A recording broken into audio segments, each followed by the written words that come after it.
Out নাকি not out, ছক্কা নাকি আম্পায়ারের লজ্জাহীন সমর্থন। একটি ক্যাচে বিশ্বকাপ নিজেদের করে নিয়েছে ভারত।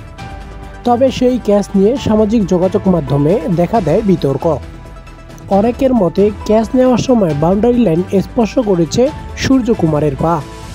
তবে বাউন্ডারি লাইনে পা লাগেনি বলে জানিয়েছেন সূর্যকুমার যাদব। সদ্য শেষ হওয়া টি-20 বিশ্বকাপের ফাইনাল ম্যাচে শেষ ওভারে জয়ের জন্য দক্ষিণ আফ্রিকার দরকার ছিল 6 বলে 16 রান। স্ট্রাইকে মারমুখী ডেভিড মিলার লং অফ দিয়ে উড়িয়ে 6 মারার চেষ্টা করেন।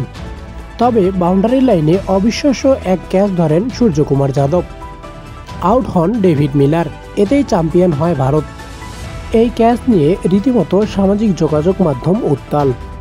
ক্যাচটি ঠিকঠাক নিয়েছিলেন কিনা এমন প্রশ্নের জবাবে সূর্যকুমার বলেন, বলটি যখন আমি উপরের দিকে ঠেলে দেই আর ক্যাচটি নেই, আমি জানতাম দড়িতে আমার পা লাগেনি।